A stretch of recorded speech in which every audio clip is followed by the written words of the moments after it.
Zum Glück ist Freitag. Der ganz normale Wahnsinn von der Woche mit dem Fabian Unterreger und seiner Freitagsrunde.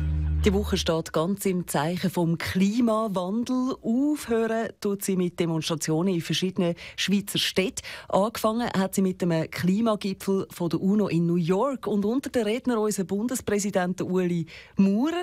Er ist heute bei uns. Herzlich willkommen in der Runde. Grüezi, Frau Nägeli. Ja, bei Ihrem letzten Besuch in Amerika sind Sie ja wegen Ihren mangelnden Englischkenntnis kritisiert worden.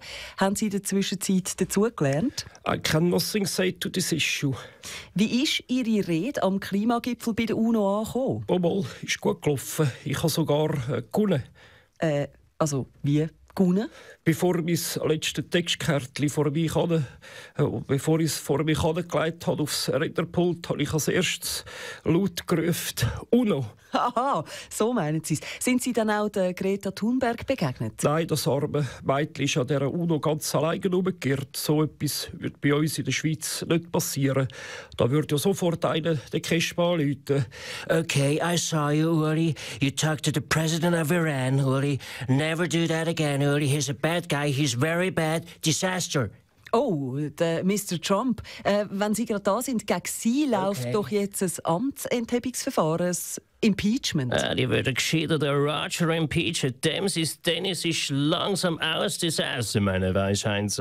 Donald Trump geht es ein bisschen wie mir, oder? Man kann machen, was er will, oder? Für seine Fans bleibt er gleich the greatest of all times.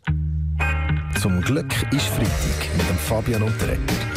Alle Folgen auch immer online als Video oder Podcast srf3.ch. Zum Glück ist Freitag. Der ganz normale Wahnsinn von der Woche mit dem Fabian Unterreger und seiner Freitagsrunde. Wir schauen zurück auf die Woche und konstatieren, der Ständerat hat sich für den Kauf von Kampfjets entschieden. Ja. Aber Ja. aber er will, dass die ausländischen Hersteller einen Grossteil vom Auftragsvolumen kompensieren müssen, und zwar indem sie Aufträge in die Schweiz vergeben. Bastien Giraud, finden Sie das gut? Ja, also nein, ich finde solche Kompensationsgeschäfte sehr gefährlich. In der Politik kommen sie leider mehr vor, als man meint. Zum Beispiel bei den Bürgerlichen im Bundesrat. Man munkelt ja, der Ignazio Cassis sei nur ein Kompensationsgeschäft für Karin Krauer-Sutter, damit die FDP insgesamt nicht allzu gut dasteht. Um was geht's? Die Weltwoche hat recherchiert und herausgefunden, die Kompensationsgeschäfte sind gut für die Schweizer Wirtschaft. Im Journalismus machen wir das ja genauso. Immer wenn der Tagi wieder einen linken oder grünen Pöstliger in den Himmel auflobt, hauen wir bei der Weltwoche dafür einmal die Greta in die Pfanne. Nicht um Kompensation, sondern um Konkurrenz. Ja, geht es bei den Schweizer Grossbanken, weil die Credit Suisse, einer von ihren Top-Banker, an die UBS verloren hat, hat sie ihn mitten in Zürich von Detektiven beschatten lassen.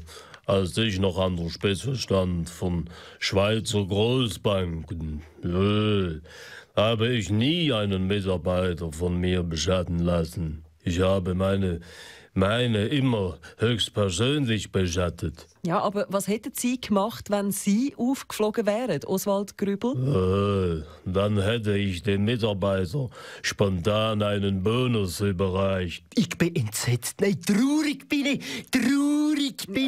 Warum das, Alt-Nationalrat Jean Ziegler? Alle 5 Sekunden stirbt ein Kind an Hunger, aber nur alle 5 Jahre hauen sich 2 Banker ernsthaft auf den Grind. Das ist viel zu wenig. Zu wenig ist es. Zu wenig, Frau Nägeli. Zu wenig, ja, ich sehe, Herr Ziegler, Sie regen sich so richtig fest. Ja, natürlich. Zu wenig. Im Tagi ist ja gestanden, die beiden Top-Banker, die sich im Streit getrennt haben, sagen sogar Nachbarn. Das Herliberg am Zürichsee, und der eine hat dem anderen 2 Bäume vor die Nase gepflanzt, damit er nicht mehr auf den See sieht. Ja, jetzt bin ich dran. Ja, wie gesagt, ich hätte nichts dagegen, ja, wenn mein Nachbar 2 Bäume pflanzt. Ja, wie gesagt, solange es Hanfbäume sind. Ja gut, meine Baschi, lieber 2 Bäume vor der Seesicht, dass wenn die ganze Bevölkerung von Rapperswil-Jona vor deiner Röte durchlaufen, oder? Ja. Bastien Giraud, vielleicht noch auf ein Schlusswort. Ja, ich habe grossen Respekt für die 2 frisch gepflanzten Bäume auf dem Grundstück von Tidjam Thiam. Sie sind gut für unser Klima, und wir von der Grünen fordern darum, dass alle Schweizer ihren Nachbarn ein paar Bäume vor die Aussicht pflanzen. Jawohl! Zum Glück ist Freitag mit dem Fabian Unterreger. Alle Folgen auch immer online als Video oder Podcast. srf3.ch.